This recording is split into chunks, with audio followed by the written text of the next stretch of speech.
Hello বন্ধুরা, আমি তোমাদের কাছে নতুন একটা রান্নার রেসিপি নিয়ে এসেছি। ইলিশ মাছের মাথা দিয়ে কচু দিয়ে তরকারি। দেখো, আমি এখানে ইলিশ মাছের মাথাকে ভেজে রেখেছি, কচুকে লম্বা লম্বা করে কেটে ভেজে রেখে দিয়েছি, বেগুনকে দেখো লম্বা লম্বা করে কেটে ভেজে নিয়েছি, বড়ি দেখো ভেজে রেখেছি।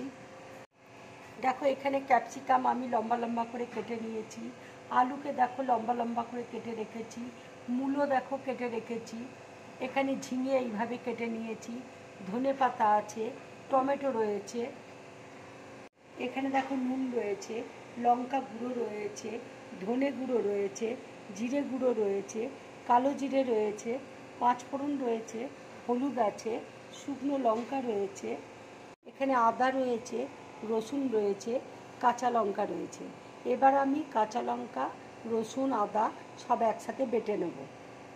কড়াইয়ে তেল দিয়েছি, তেল দেখো গরম হয়ে গেছে। এবার আমি পাঁচফোড়ন, কালো জিরে, শুকনো লঙ্কা ফোড়ন দিয়ে দিচ্ছি। এই রান্নাটা আমি সর্ষের তেলে কিন্তু করব। সর্ষের তেলে রান্না করলে খেতে খুব স্বাদ হবে। এবার দেখো আমি আলুটা দিয়ে দিচ্ছি,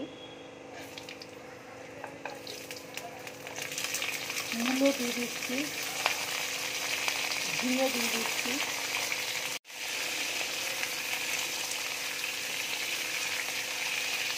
দেখো টমেটো দিয়ে দিচ্ছি। এবার দেখো একটা বাটির মধ্যে আমি ধনে গুঁড়ো, জিরে গুঁড়ো,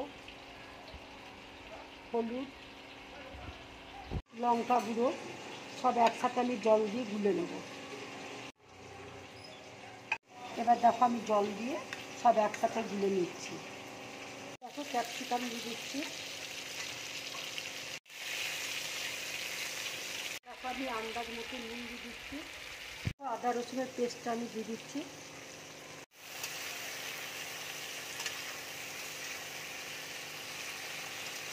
দেখো যে মশলাটা আমি জল দিয়ে গুলে রেখেছিলাম এই মশলাটা দিয়ে দিচ্ছি, ভালো করে কষে নেব। দেখো মশলাটা ভালো করে কষানো হয়ে গেছে। এবার আমি বড়িটা দিয়ে দিচ্ছি। দেখো মশলাটা ভালো করে কষানো হয়ে গেছে। এবার আমি কচুটা দিয়ে দিচ্ছি। এবার দেখো একটু জল দিয়ে দিচ্ছি। এবার দেখো একটু চিনি দিয়ে দিচ্ছি, এবার দেখো আমি অল্প করে জল দিয়ে দিচ্ছি।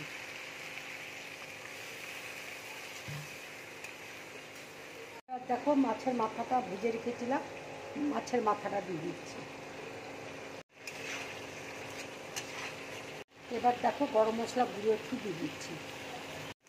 এবার দেখো উপর দিয়ে আমি কাঁচা লঙ্কা দিয়ে দিচ্ছি, ধনে পাতা কুচি দিয়ে দিচ্ছি। এইরকম রান্না করে তোমরা গরম ভাতের সাথে খাবে, খুব ভালো লাগবে খেতে। দেখো রান্নাটা হয়ে গেছে। এবার আমি গ্যাসটা অফ করে দিচ্ছি। এবার আমি একটা প্লেটের মধ্যে ঢেলে রাখবো।